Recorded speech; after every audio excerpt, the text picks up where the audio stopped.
pêche miraculeuse.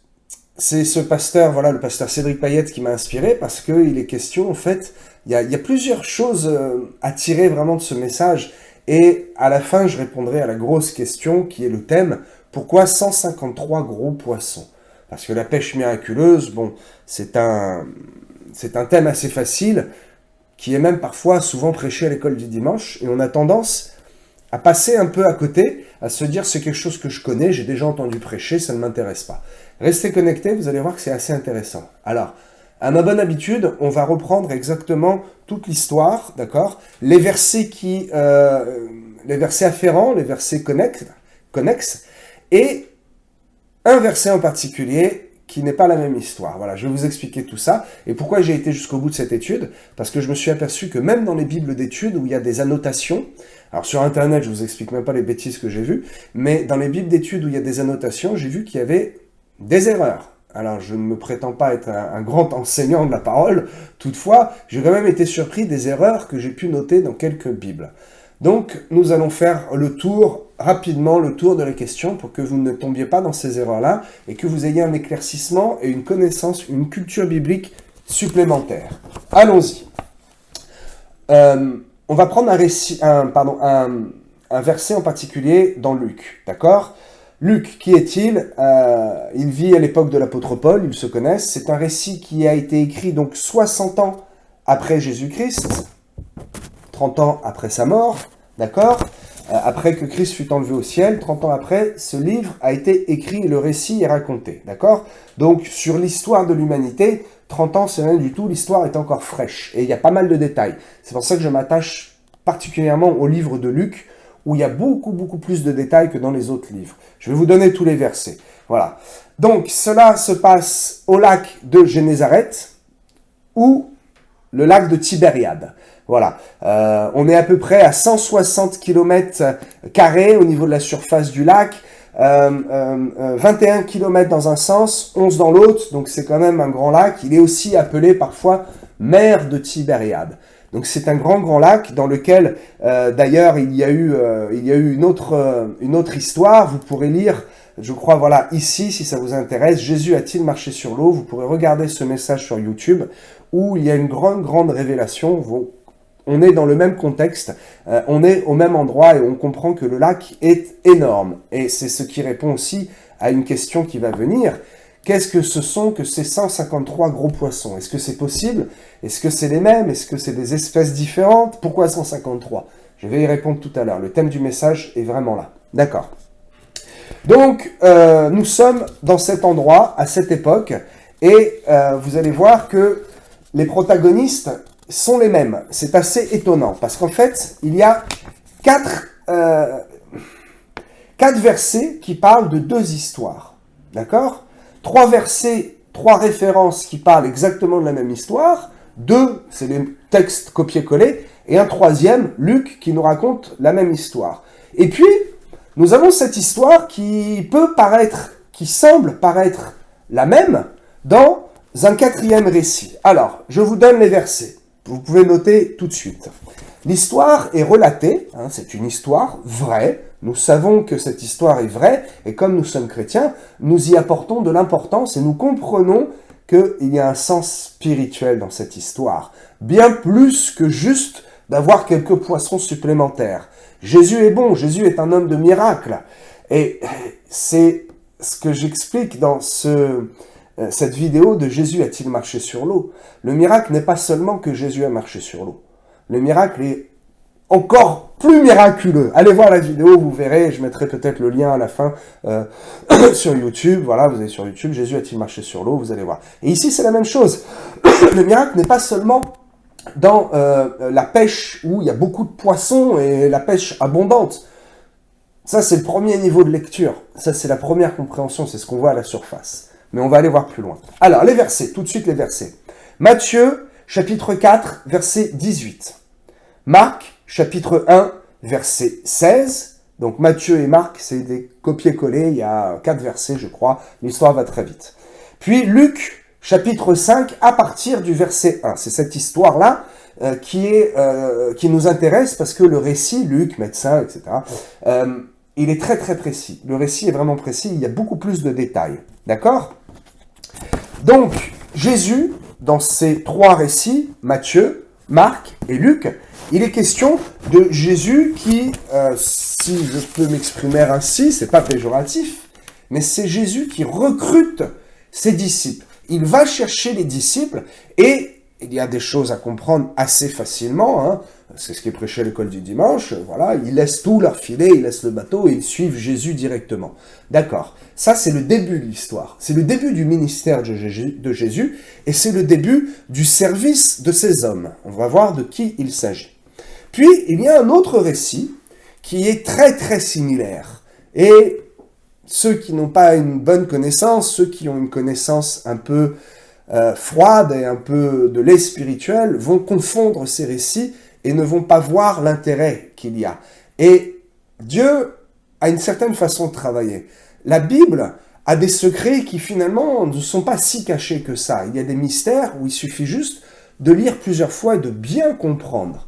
Ici, j'ai été étonné de voir qu'il y avait beaucoup de chrétiens qui n'avaient pas connaissance que c'était deux histoires différentes. Et même sur Internet, des hommes de Dieu, voilà, ils disent que c'est l'évangile synoptique, c'est la même histoire dans les 4 évangiles. Mais pas du tout. Dans Jean, chapitre 21, cette histoire prend tout son sens, et cette histoire est répétée d'une manière différente et beaucoup plus puissante. Et vous savez que ce qui est répété dans la Bible est très important. Ça veut dire qu'il y a quelque chose à aller creuser. L'exemple le plus simple, c'est Jésus qui nous dit très souvent « en vérité ». Non pas qu'il y ait deux vérités, mais il y a deux profondeurs dans chaque vérité. Il y a d'abord un sens simple, un sens commun, le sens de l'histoire, et puis il y a le sens de la moralité spirituelle et de la révélation spirituelle de ce qu'il y a écrit dans la Bible. Et toutes ces histoires, aussi simples qu'elles puissent paraître être, eh bien, sachez que dans chaque histoire, dans chaque mot, dans chaque récit, quelque chose se cache. Quelque chose de plus à comprendre. Donc, nous allons voir ce qui se passe dans Luc, rapidement, on le connaît, et dans Jean. Et qu'y a-t-il à tirer de ces deux histoires? Allons-y. Alors, d'abord les protagonistes, et c'est pour cela qu'il est facile de confondre. Il est écrit que, donc, Jésus en premier, hein, on nomme Jésus en premier, Jésus, j'ai des Bibles à côté, de mémoire, je me souviens très bien de quoi il s'agit. Jésus passe sur le lac de Tibériade, d'accord? Et il voit ces hommes, il les appelle. Donc Jésus, qui appelle Pierre et son frère André, donc Pierre et André, et puis un peu plus loin, en fait, à peine plus loin, donc Jacques et Jean, qui sont frères. Donc on a, sachez que dans les disciples, voilà, ici on a deux binômes qui sont frères, Pierre et André, et Jacques et Jean. Jacques et Jean, il est écrit qu'ils sont fils de Zébédée. Et peut-être ça peut vous parler, c'est même le nom d'un groupe musical. Ils sont appelés Boanerges, qui signifie fils du tonnerre. Donc, effectivement, ces deux-là devaient déjà avoir une éducation et un tempérament. Le père, fils du tonnerre, c'était pas pour rien. Et pourtant, ils quittent leur père. On va revenir après. Donc, 4 protagonistes plus Jésus, au lac de Tibériade. Et que font-ils? Ils pêchent.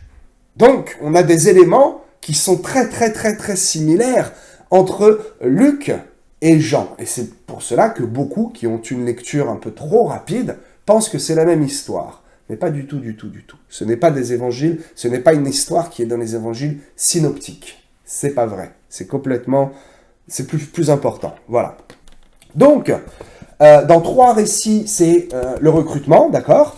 Et de ce qui nous est raconté, relaté dans Jean 21, c'est en fait ce qui se passe à la fin.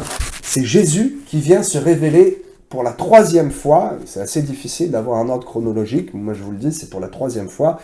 Il vient se révéler à ses disciples.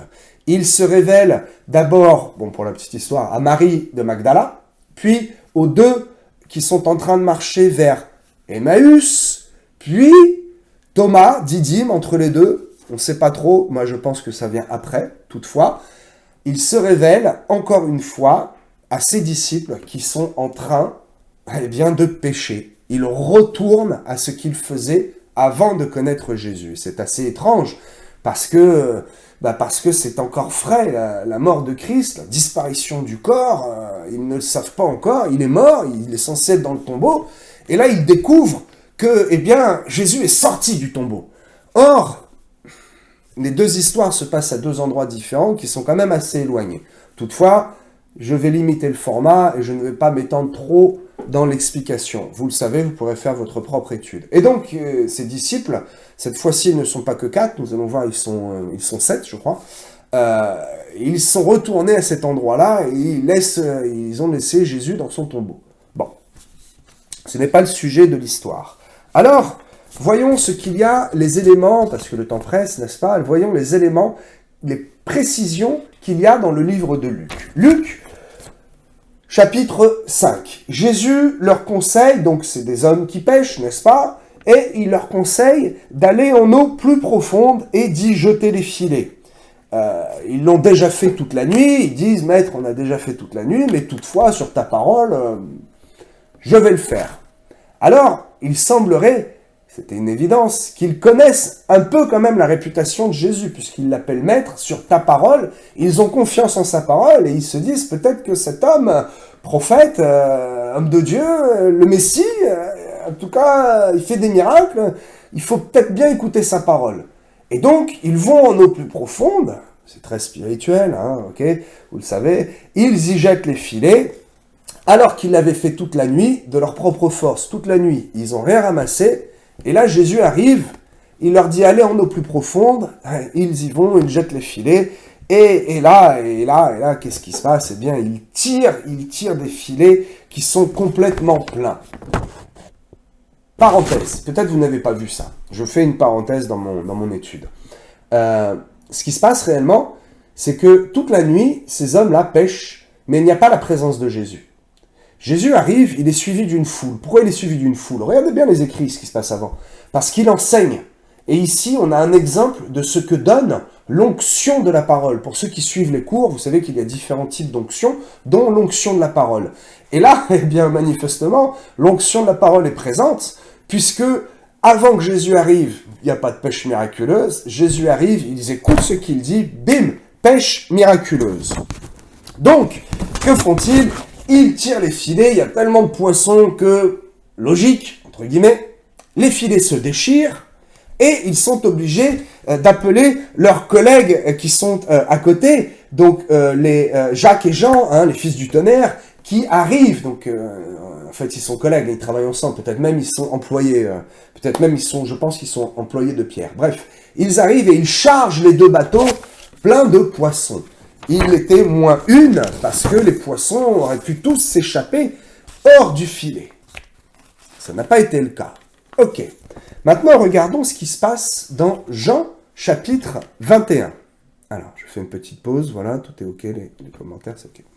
Jean, chapitre 21. Vous regarderez, les disciples sont énumérés, il y en a 2 dont on n'a pas les noms, peu importe. 7 disciples qui sont ensemble, qui vont au lac et qui décident de pêcher.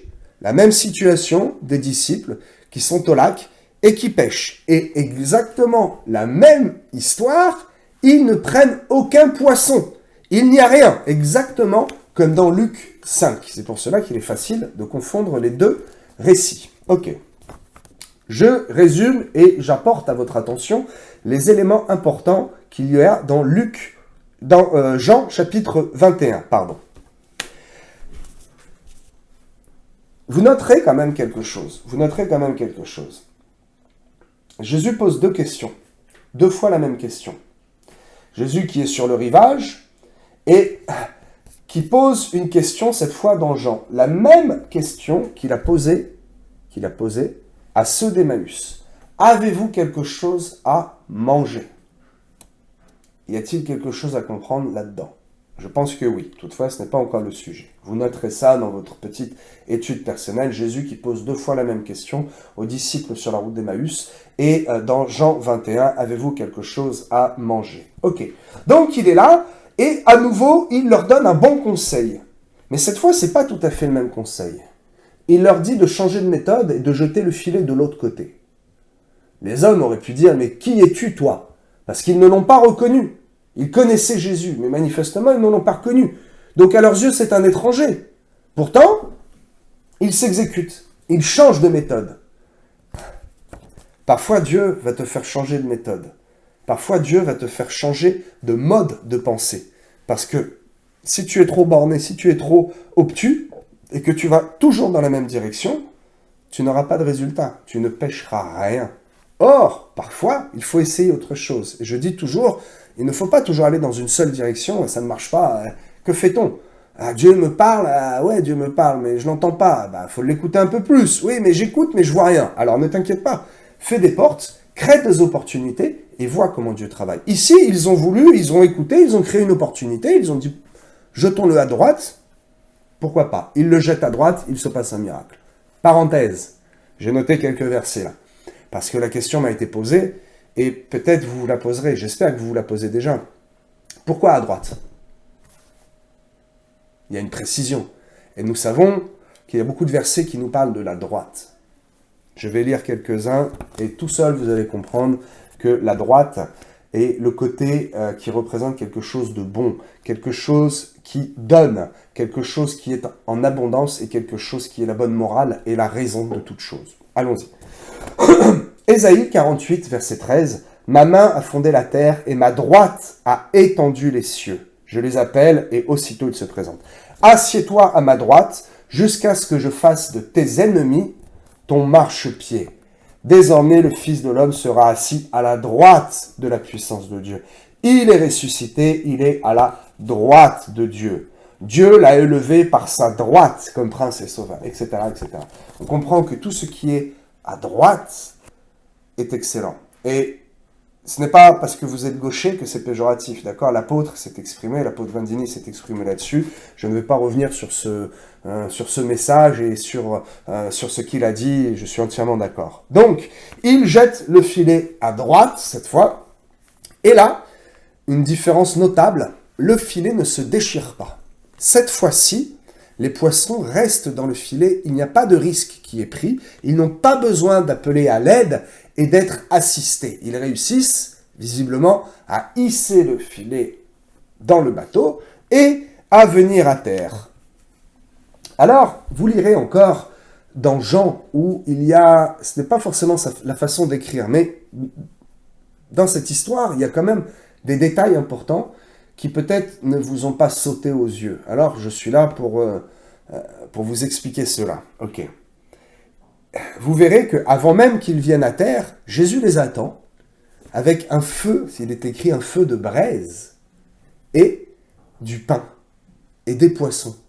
Mais de quels poissons s'agit-il ? Ils sont encore dans le filet. Attends, les pêcheurs, ils sont là, et ils voient Jésus, ils ne le reconnaissent pas, et ils mettent le filet à droite, ils tirent, et ils récoltent les poissons. Et au moment où ils arrivent, les poissons sont encore donc dans les filets, dans le bateau. Jésus est déjà là, sur le rivage, tranquille, en paix, avec un feu de braise, une précision. Et il y a des poissons qui grillent. Alors, qu'est-ce que cela veut dire ? Du pain également.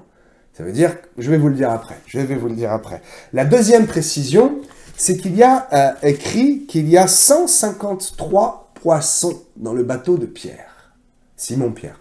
153 gros poissons. Alors,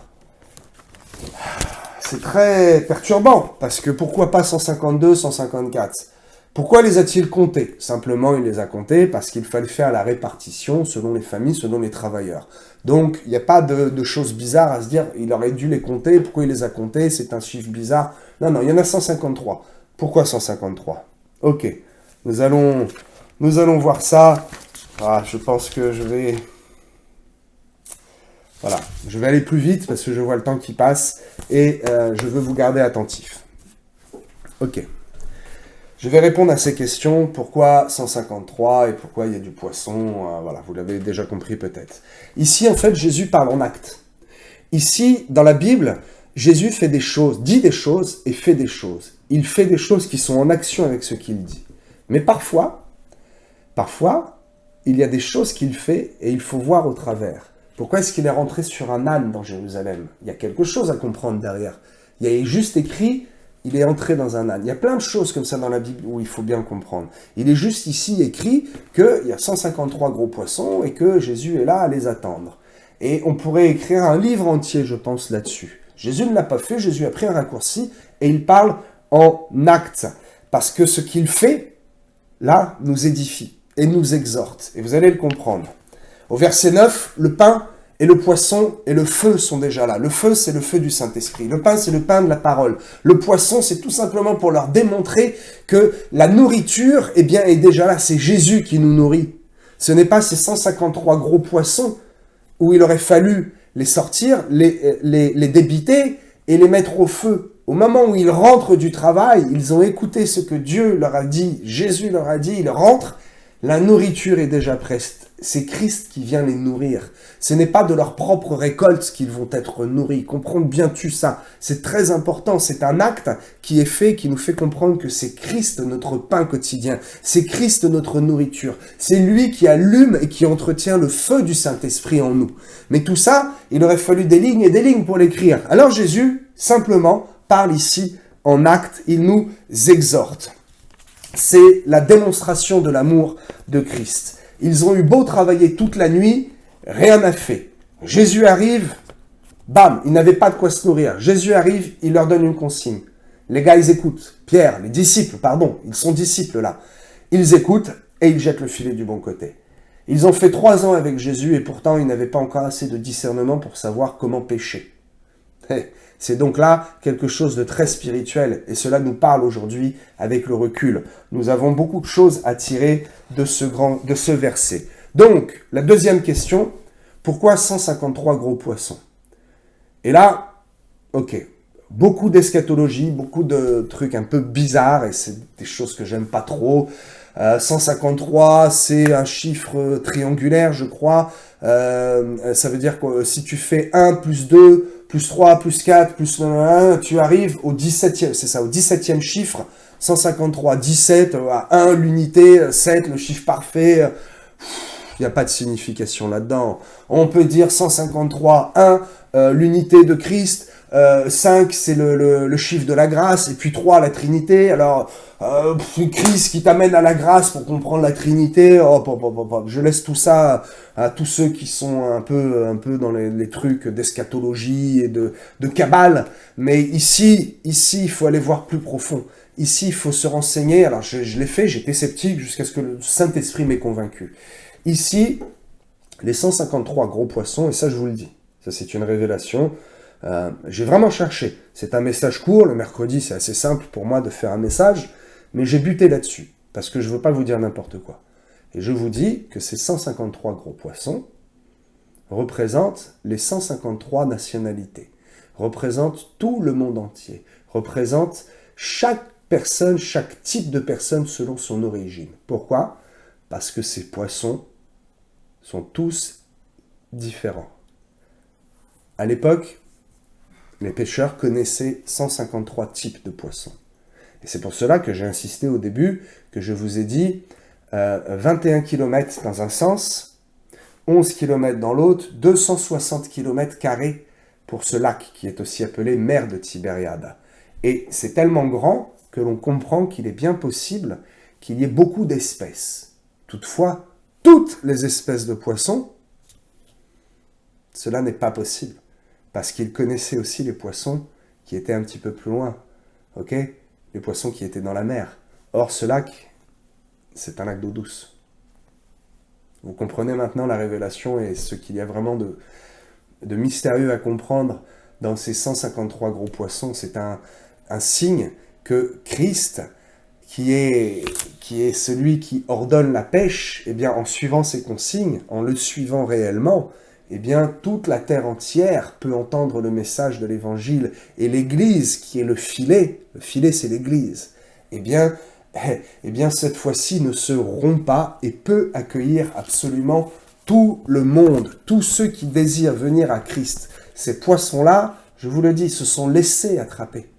Ils n'ont pas été attrapés de force. Ce n'est pas possible en une seule fois d'attraper autant de poissons. Le miracle, il est que les poissons étaient assemblés. Jésus le savait, et ils attendaient d'être pris dans le filet de ces hommes de Dieu. Ok, On peut comparer ça, on peut dire que dans Marc, Luc et Matthieu, les poissons sont attrapés, mais le filet craque. Le filet ne tient pas. Et les poissons, les chrétiens, sont en danger. Et eh bien, les protagonistes, Pierre, est obligé d'appeler les fils de Zébédée qui sont à côté et de dire « Venez vite et on va basculer le filet qui est en train de se rompre dans votre barque. » Donc, les deux barques sont pleines de poissons, mais il y a eu un grand risque et le filet s'est rompu. Or, là, le filet ne se rompt pas, et c'est très symbolique, c'est 153 poissons qui représentent en fait absolument tous les peuples qui, par l'évangile, par la parole de Jésus-Christ, se laissent attraper et se laissent prendre dans ce filet. Dans un premier cas, Jésus leur dit « Allez dans une eau plus profonde ». Ils vont, le filet craque, les poissons sont quand même attrapés, je pense qu'il y en a moins. Et ils sont répartis dans 2 bateaux. L'œuvre est faite, mais l'œuvre n'est pas parfaite. Dans le deuxième cas, ils sont à 100 mètres du rivage, à peu près, ok ? Le filet tient bon et ils chopent 153 sortes de poissons. Ici, il est question de l'œuvre parfaite et je vais terminer là-dessus. Le repas, la deuxième image plus profonde, le repas qu'ils prennent, et ça c'est une révélation, je vous le dis aussi, est symbolique du repas que nous allons prendre pendant les noces de l'agneau, puisque le travail a été fait. Voyez-vous, nous sommes dans cette configuration de la fin des temps. Ici, Jésus se révèle à nouveau à ses disciples d'une manière beaucoup plus puissante. Ils le reconnaissent d'ailleurs. Pierre se rhabille et se jette pour aller à la rencontre de Jésus. Ce qui est à la fin est meilleur que ce qui est au commencement. Ézéchiel 7, verset 8, la fin d'une chose est meilleure que son commencement. Au commencement, ils sont là en train de pécher, ils n'y arrivent pas, ils écoutent le conseil, ok, ils y arrivent, et puis finalement, bon, ils suivent Jésus et ils marchent avec lui. D'ailleurs, les fils de Zébédée le suivent, mais Zébédée lui-même qui est présent, le père, ne les suit pas. Ok, c'est une autre prédication. Puis, la fin du ministère de Jésus-Christ, il est mort, il ressuscite, il se révèle à Marie de Magdala, aux deux sur le chemin d'Emmaüs, et puis il vient à la rencontre de ces 7 apôtres, de ces 7 disciples, ces 7 qui l'ont suivi, et manifestement, ils ne le reconnaissent toujours pas, et là, il accomplit, si je puis dire, peut-être le dernier des grands miracles visibles, et il parle en acte, en leur disant « jette le filet à droite ». La droite, je vous ai expliqué ce que ça veut dire. Il tire le filet, 153 gros poissons, le monde entier peut être attrapé dans les filets de l'Église et dirigé par les hommes de Dieu, ceux qui ont fait le ministère avec Jésus-Christ, en l'occurrence Pierre et ses compatriotes, et tout ça pour arriver au rivage. Ils ont fait le travail, ils ont fait l'œuvre parfaite cette fois, parce qu'ils ont écouté complètement Jésus, ils ont compris, et là Jésus les attend avec quoi ? Eh bien, du pain, du poisson et le feu qui est allumé, un repas merveilleux qui préfigure, je pense et je le crois, les merveilleuses noces de l'agneau à venir. Voilà mes amis, beaucoup de choses à tirer de cette histoire véridique, peut-être très compliquée pour certains. Restez à un niveau simple, souvenez-vous simplement que il y a toujours 2 lectures à faire et il faut toujours voir, non pas au travers du voile, ça c'est terminé, mais nous voyons comme dans un miroir et parfois il y a une confusion. Mais si nous lisons attentivement, si nous sommes vraiment consacrés, eh bien nous voyons que il y a 3 récits qui parlent de la même chose et un 4e qui semble parler de la même chose, mais c'est pas pareil. Et donc, il y a forcément quelque chose à comprendre. Pourquoi les mêmes protagonistes au même endroit, les poissons en train de faire la même activité? Parce qu'il y a quelque chose à comprendre entre le début d'une chose et la fin d'une chose. Le début n'était pas mauvais, c'était bon, mais la fin est complètement parfaite. Faites en sorte de terminer les choses d'une manière parfaite. Alléluia, alléluia. Si vous voulez aller voir voilà, la vidéo « Jésus a-t-il marché sur l'eau ?» Vous allez voir un très bon enseignement. En plus, c'est sur la péniche La Bodega à Rouen. Très bon message. Si voilà, vous désirez soutenir l'Église, vous pouvez le faire par ce petit lien qu'il y a ici. Et je vous encourage également à vous abonner à la chaîne. Cela ne coûte rien. Il y a très peu d'abonnés. C'est bien dommage. J'espère que d'autres vont arriver. J'espère en tout cas que ces messages vous édifient et qu'ils vont vous permettre d'aller encore beaucoup plus loin dans la vérité et dans la découverte de l'amour de Jésus-Christ. Soyez grandement bénis, je vous dis à très très bientôt sur les réseaux. Alléluia, alléluia, amen.